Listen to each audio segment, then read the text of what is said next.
The night Aro was born, the sky was angry. Thunder cracked like drums of war, and lightning flashed across the plains, tearing the darkness apart. The lionesses gathered around the newborn cub, but instead of fear, they felt an indescribable power radiating from his small body. His first cry wasn't a soft mewl, but a roar. Raw, sharp, startling enough to silence the wind. His mother, Queen Nala, whispered his name, Aro, meaning the roar that awakens the beaten to rise again.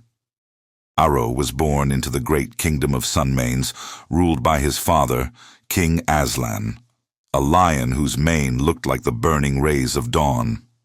Aslan was a king who knew no defeat, until the night their pride was ambushed by the Bloodstripe hyenas, a monstrous clan led by a demon-like hyena named Goro, whose back bore a stripe of black fur like a river of darkness. They came in hundreds, eyes burning, laughter echoing like madness. The lions fought with valor, but they were outnumbered 30-1. Aslan held off Goro long enough for Nala to escape with Aro in her jaws.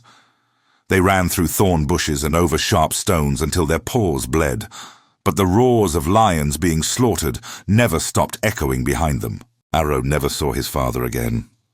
But the sound of Aslan's last roar stayed in him, like fire trapped behind bone. Life in exile was not gentle. Nala hunted alone to feed her son. Every night she told him stories of his father, not to make him proud, but to make him prepared. She taught him early. Strength is not in muscle. Strength is the reason you rise when others fall.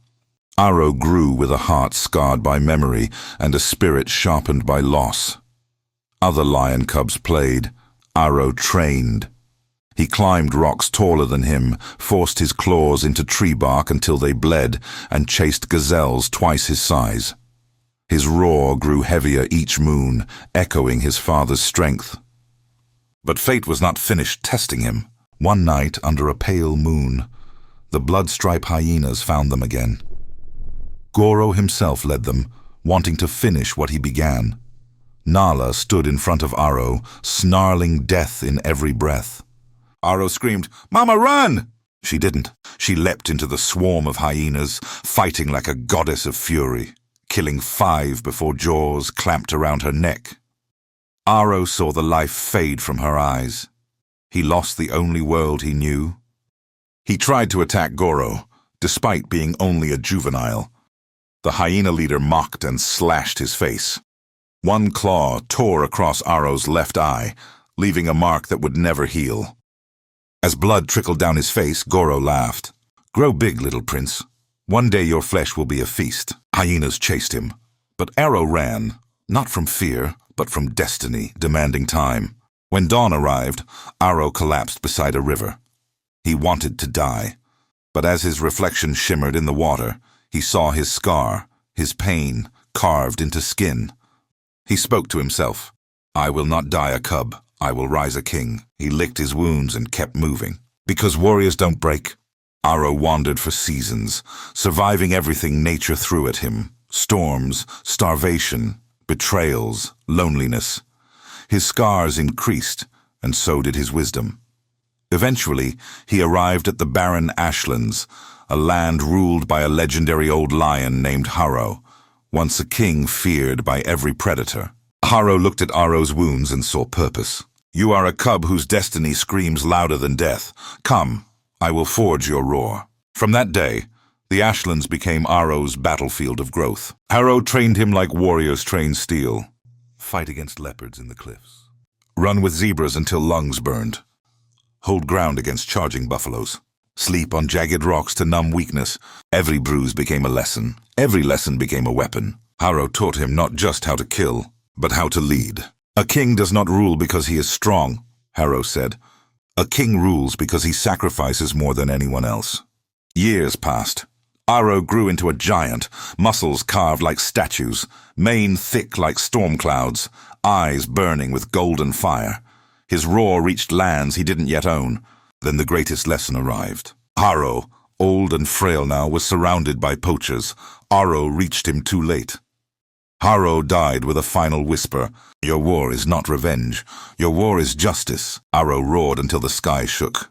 That day, the predators of Ashlands knelt to him. They named him War King, the lion who had fought 100 battles and won. But Haro wasn't done. He raised an army. Lions who had lost hope. Leopards tired of nightmares. Even hyenas betrayed by Goro's tyranny. He united enemies to fight a greater enemy. They returned to Sunmains. What Haro found shattered him. The land where he was born was now a graveyard.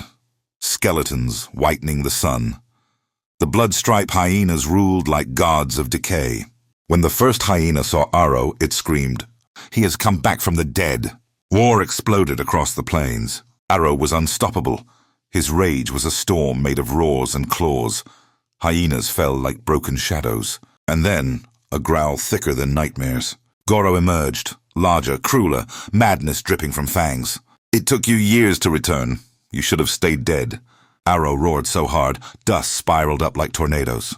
They clashed, teeth cutting skin, claws ripping fur. Goro bit Haro's shoulder. Haro crushed Goro's snout. Blood spattered the grass red. When Haro pinned Goro, the demon laughed. "You think killing me ends wars?" Haro didn't answer. He just roared and ended the terror. Silence fell. The Sunmains roared once more under its rightful king. But Haro realized something. War never ends. Each victory creates a new battlefield. He vowed not to be just the king of one pride, but the protector of all who had no roar. Thus, Haro wandered lands, conquering oppression wherever it ruled. His battles multiplied. 100 wars, 200 wars, 500 wars, 1,000 wars. Every scar was a memory. Every memory was a promise. Years passed. Haro's mane faded from gold to silver, a crown aged by thunder. His bones hurt, his paws cracked, but his heart remained the roar of 1,000 storms. One night, under a sky filled with ancestors watching, Haro gathered the young lions of every land. He told them his greatest truth. "I fought 1,000 wars not to prove I'm strong. I fought because every creature deserves dawn after darkness." A young lioness nervously asked, "War King, were you ever afraid?" Haro smiled through old scars. "Every day. But fear is a fire a king walks through, while others run from." They listened, breath held. "You will be kings and queens of your battles, not because you are perfect, but because you refuse to bow." Suddenly the wind changed. Something dreadful arrived.